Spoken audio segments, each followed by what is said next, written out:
तो आज का हमारा सबसे फर्स्ट टॉपिक है, चलिए बच्चों, आज का हमारा सबसे फर्स्ट टॉपिक है मॉलिक्यूल। ठीक है, so what is molecule? Okay, what is molecule? जैसा कि हमने इस चैप्टर के स्टार्टिंग पार्ट में पढ़ा था एटम के बारे में। एटम क्या होता है? Atom is a indivisible particle, या फिर एटम स्मॉलेस्ट पार्टिकल होता है। Atom is smallest particle, it is very small, और we can say it is tiny. Okay, and what is molecule? So molecule is a group of atom. Group of atom. Group of atom is called molecule. Okay? Group of atom is called molecule. Group of atom is called molecule. Alright? Now next. Molecule के बाद जो next चीज हमें सीखनी है वो है atomicity. So what is atomicity? Atomicity होती है, atomicity is actually किसी भी एलिमेंट में कितने एटम्स होते हैं। The atom in an molecule और in an element is called its atomicity. Atomicity, okay. So the number of atoms in a molecule is known as its atomicity. Okay, the number और a number, यहां पर the number of atoms in a molecule is called its atomicity.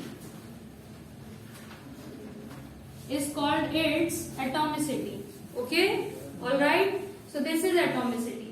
अगर हम कुछ examples देखें atomicity के, तो atomicity के एग्जाम्पल्स होते हैं, सबसे फर्स्ट एग्जाम्पल है आर्गन। आर्गन एक मोनो एटॉमिक एलिमेंट है। ओके, आर्गन के बाद helium. Helium is also a monoatomic element. Monoatomic का मीनिंग होता है, the meaning of monoatomic is argon और हीलियम में सिंगल, ये जो इनके मॉलिक्यूल्स हैं ये सिंगल रहते हैं, इनमें सिर्फ एक एटम होता है। आर्गन और हीलियम इस तरह से रहते हैं, इसलिए ये मोनो एटॉमिक कहलाते हैं। मतलब इनके मॉलिक्यूल में सिर्फ और सिर्फ वन एटम होता है, इसलिए हम इसे कहते हैं mono atomic. Okay, now next is diatomic. So oxygen is diatomic. Okay, oxygen is diatomic. Even hydrogen and nitrogen, chlorine, all these elements are diatomic. Hydrogen, nitrogen, all these elements are diatomic. Chlorine, these all are diatomic molecules. Diatomic molecules means oxygen is like O2, hydrogen H2, nitrogen is N2 and chlorine is Cl2. ये इसकी atomicity कहलाती है। इसके बाद कुछ example आते हैं जैसे कि phosphorus and sulphur. So phosphorus tetra atomic होता है। Phosphorus is tetra atomic and sulphur is poly atomic. Sulphur molecule is poly atomic. Okay, phosphorus is tetra atomic and sulfur is polyatomic. The meaning of poly word is many. poly word का मतलब होता है बच्चों many, बहुत सारे atoms। ठीक है, तो ये हमारी एटॉमिसिटी कहलाती है। Atomicity argon, helium monoatomic. Mono word का मतलब होता है सिंगल, वन। ठीक है, hydrogen, nitrogen, oxygen, chlorine, all these are diatomic. Di word का मतलब होता है टू। टेट्रा वर्ड का मीनिंग होता है फोर एंड पॉली वर्ड का मतलब होता है many. So tetra atomic phosphorus and poly atomic is sulphur. Sulphur molecule जो होता है वो S8 के फॉर्म में रहता है। किस फॉर्म में रहता है? S8 के फॉर्म में। सो this is all about atomicity. Atomicity के बाद जो नेक्स्ट टॉपिक हमें पढ़ना है वो है मॉलिक्यूल्स ऑफ अ कंपाउंड। किसी कंपाउंड में कितने मॉलिक्यूल्स होते हैं उसको हमें देखना है। तो किसी कंपाउंड का अगर हम एग्जांपल लें, for example ammonia, so ammonia में NH3, अमोनिया का फॉर्मूला होता है NH3, दैट मीन्स यहाँ पर नाइट्रोजन और हाइड्रोजन के थ्री एटम्स हैं, टोटल हाइड्रोजन 3 है, नाइट्रोजन 1 है। तो ये किसी अमोनिया मॉलिक्यूल में नाइट्रोजन होता है 1 एंड हाइड्रोजन होते हैं 3, ठीक है। इसी तरह से अमोनियम का फॉर्मूला हो जाता है NH4, ओके। सो ये एटॉमिसिटी की बात हुई, ठीक है, mono atomic, diatomic, tetraatomic and polyatomic, okay. इस तरह से ये एटॉमिसिटी होती है। एटॉमिसिटी के बाद नेक्स्ट टॉपिक है हमारा what is an ion, okay. So इसके बाद नेक्स्ट टॉपिक हमारा है आयन। आयन क्या होता है उसको भी सीख लेते हैं। सो आयन पॉजिटिवली और नेगेटिवली चार्ज पार्टिकल्स, या फिर हम कह सकते हैं electrically, okay, electrically charge particles, और वी कैन से नेगेटिवली और positively charge particles are called ions, okay. Electrically charge भी सही है और पॉजिटिवली और नेगेटिवली भी सही है। So positive and negative charge particles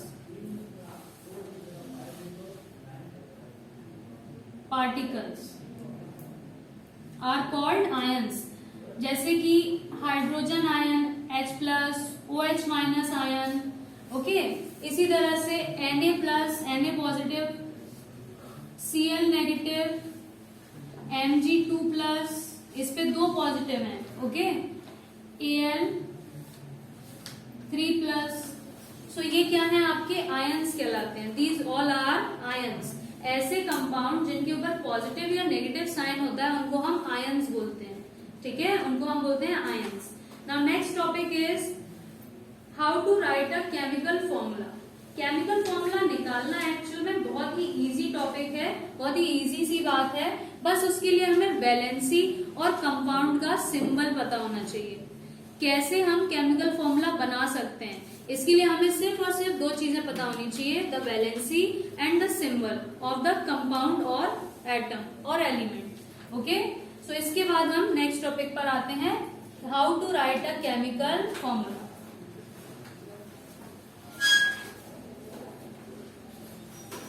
okay, now next topic is how to write a chemical formula, ठीक है।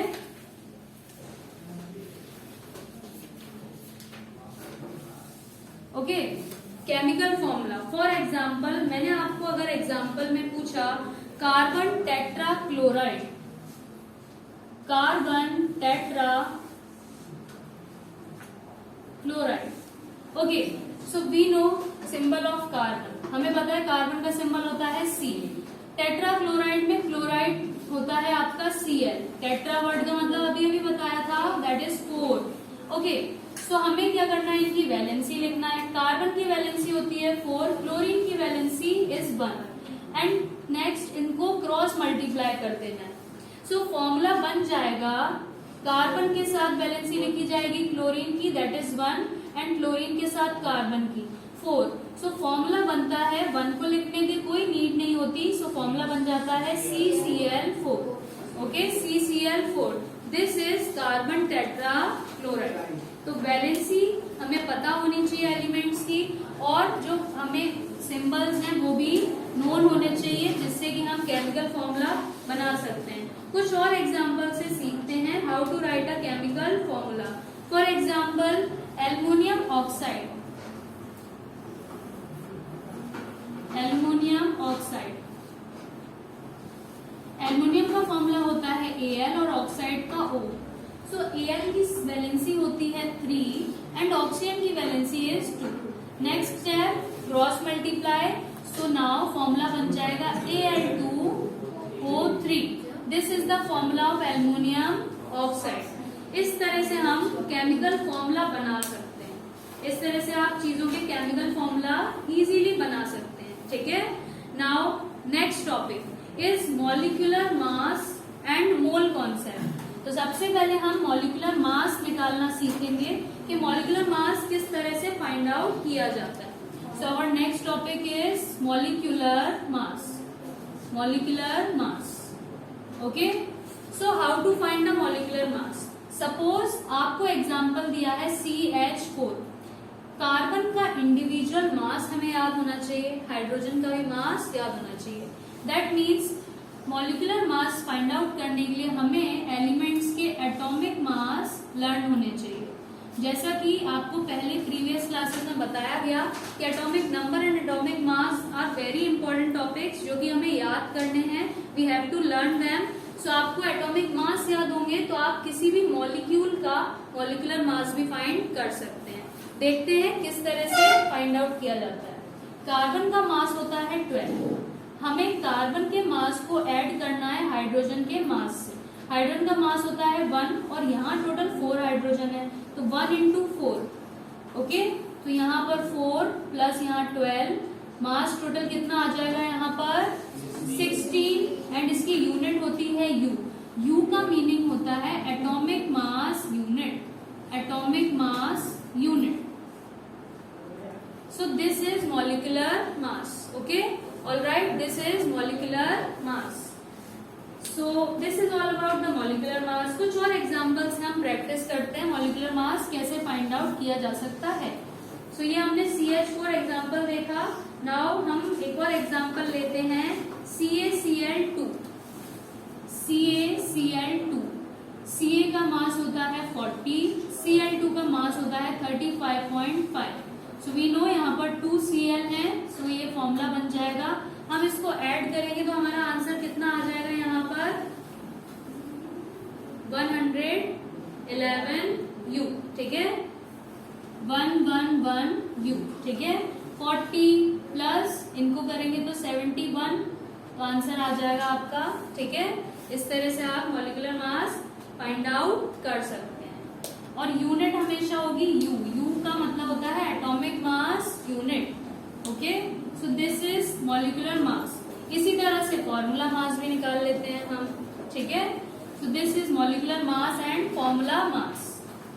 ठीक है, अब मॉलिक्यूलर मास के बाद molecular mass is very easy. सिर्फ हमें एडिशन करना होता है चीजों का और मॉलिक्यूलर मास आ जाता है.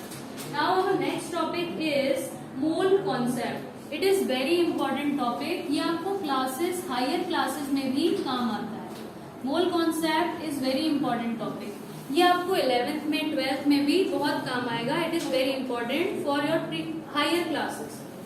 Okay, so if you take chemistry और science in your higher classes then it will be very beneficial for you. Okay, so अभी के लिए हम पढ़ते हैं मोल कॉन्सेप्ट. ठीक है, मोल कॉन्सेप्ट एक्चुअल में होता क्या है. तो बच्चों जैसे कि मोल कॉन्सेप्ट जैसे कि हम जानते हैं 1 dozen is equal to 12.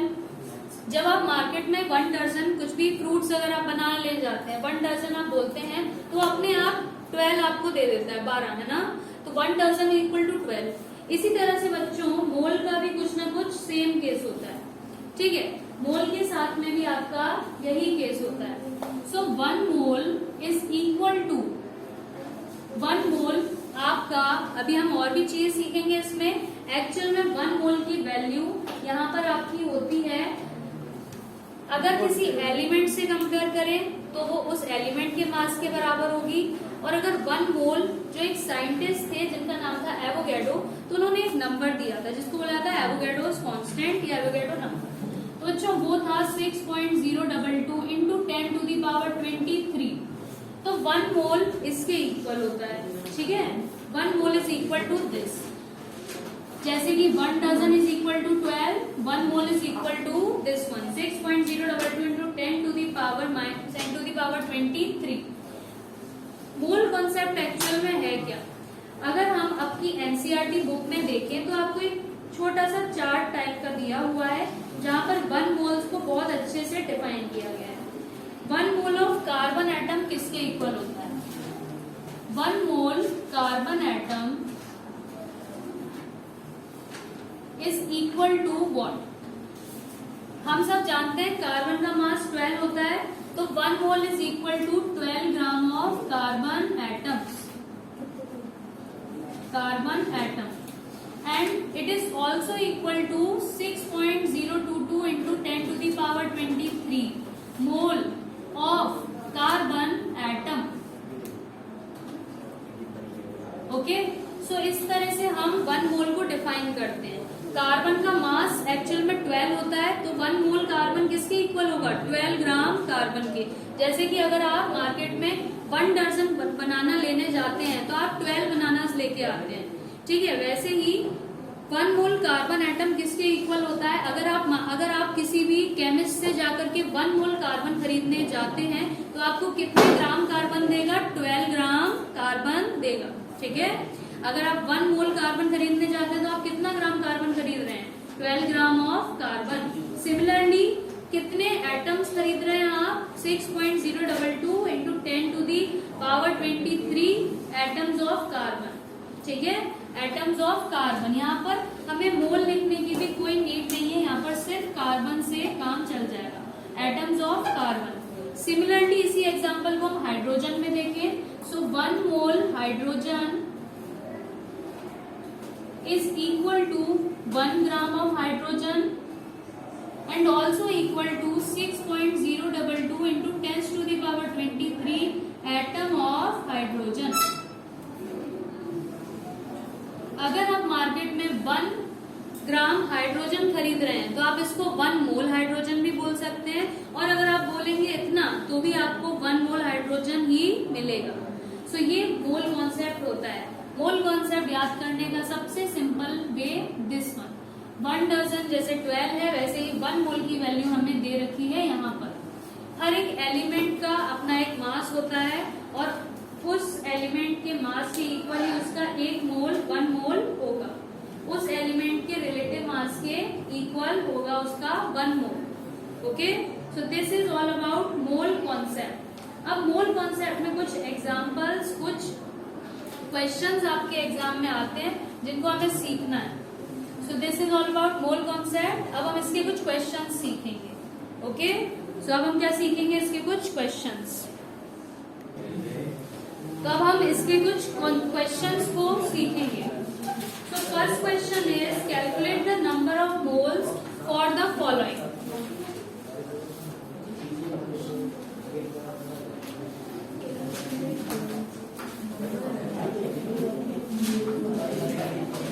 First question आपको दिया गया है 52 ग्राम ऑफ हीलियम।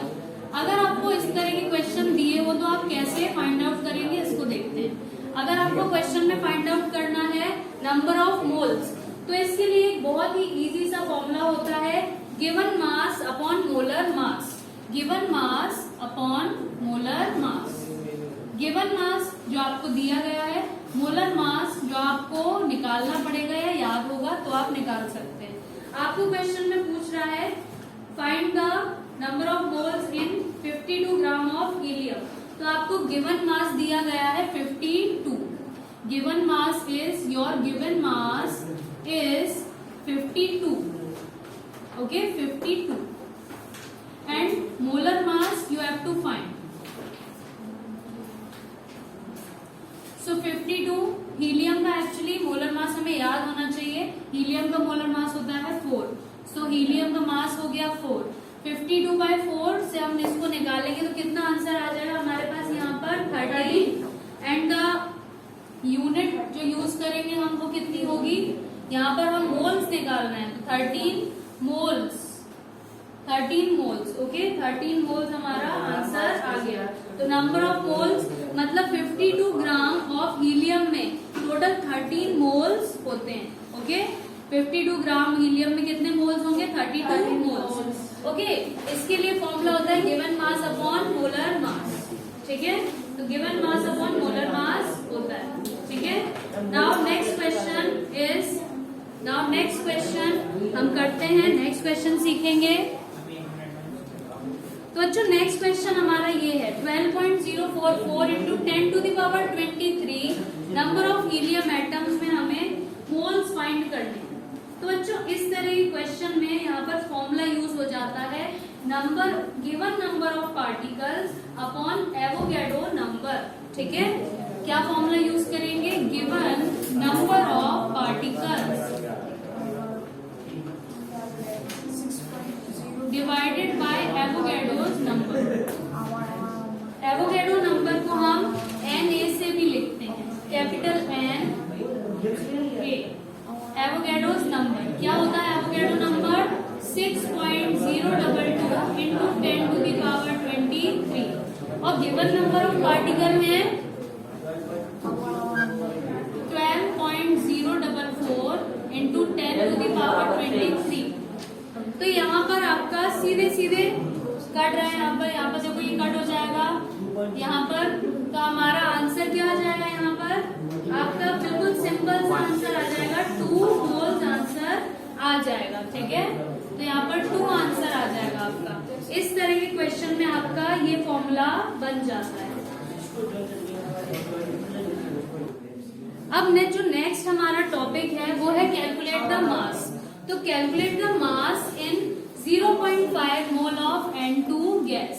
हमें 0.5 मोल ऑफ N2 गैस में मास को फाइंड आउट करना है। तो हम किस तरह से फाइंड आउट करेंगे? इसके लिए एक फॉर्मूला होता है बहुत ही इजी सा, जो कि है molar mass into number of moles. Okay, so formula होता है मास कैलकुलेट करने के लिए molar mass into number of moles. So यहाँ पर मोलर मास हमें किसका पता होना चाहिए? N2 का। नाइट्रोजन का मास होता है बच्चों 14, तो N2 का मास हो जाएगा 28।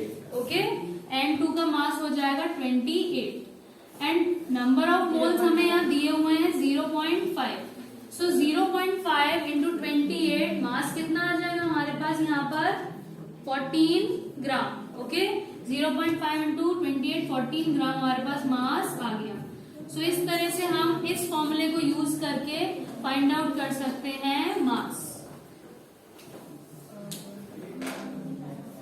नेक्स्ट, इसी में एक और क्वेश्चन हम करके देख सकते हैं, एक और एग्जांपल के थ्रू। आपको कैलकुलेट करना है 0.5 मोल्स में 0.5 मोल्स ऑफ एन एटम दिए गए हैं आपको, इसमें आपको फाइंड करना है इनका मास। सो इनका मास क्या हो जाएगा? देखिए N2 का कितना था 28, तो यहाँ सिंगल N का कितना होगा 14। सो 14 इंटू 0.5 कितना आ गया हमारे पास मास? यस, 7 ग्राम। मास की यूनिट ग्राम है, तो यहाँ पर 7 ग्राम हमारे पास आंसर आ जाता है।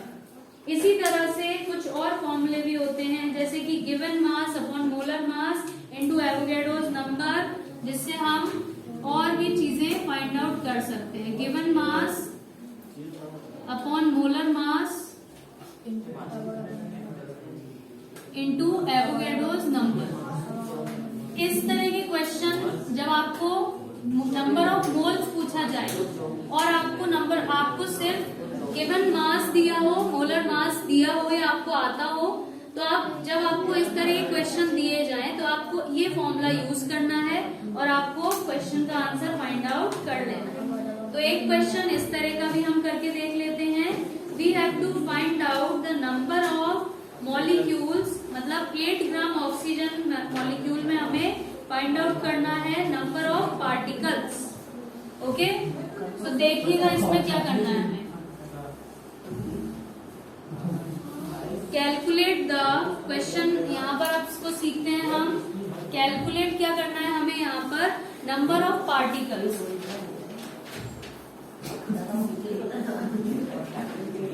Calculate the number of particles. ठीक है, पार्टिकल्स फाइंड आउट करने के लिए ये फॉर्मूला यूज होगा। तो आपको अगर मान लीजिए क्वेश्चन दिया हुआ है, एक एग्जांपल हम लेते हैं, 8 ग्राम O2 मॉलिक्यूल्स हैं, 8 ग्राम ऑफ O2 मॉलिक्यूल। इसमें हमें फाइंड आउट करना है पार्टिकल कितने हैं। तो हम कैसे फाइंड आउट करेंगे? इसी फॉर्मूला को यूज करेंगे हम। इस फॉर्मूले को कैसे यूज करेंगे देखिएगा। Given mass upon molar mass into Avogadro's number. So यहाँ पर हमें मास दिया गया है, जो कि है मास दिया गया है दैट इज 8 ग्राम। O2 का मोलर मास कितना होगा? 32 होगा। सिंगल ऑक्सीजन का कितना होता है? 16। O2 का हो जाएगा 16 नहीं होगा, 32 होगा, 32। ग्राम। एंड एवोगैड्रो नंबर हम जानते हैं 6.022 इंटू 10⁻23। तो इसको जब सॉल्व करेंगे तो हमारे पास आंसर आ जाएगा 1.5। यस 1.5 के अराउंड हमारा आंसर आएगा। Okay 1.505 something answer into 10⁻20। Okay so ये हमारे पास आंसर आ जाएगा यहाँ 1.5 आंसर और यहाँ 10⁻23। एग्जैक्ट आंसर आपका ये आ जाएगा। सो 1.51 इंटू 10⁻23 हमारा आंसर आ गया यहाँ पर।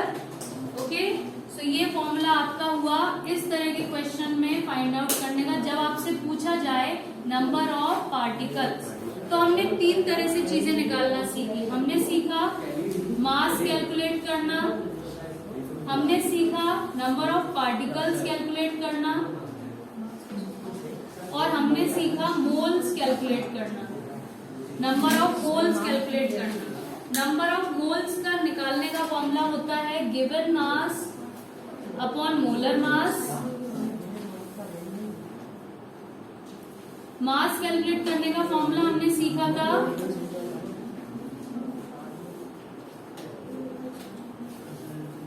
Given mass. हमने मास कैलकुलेट किया था अभी जब N2 मॉलिक्यूल में, तो गिवन मास, या फिर आपको अगर याद हो तो मोलर मास भी कह सकते हैं। ठीक है, तो molar mass into number of moles, इससे हम मास कैलकुलेट कर सकते हैं।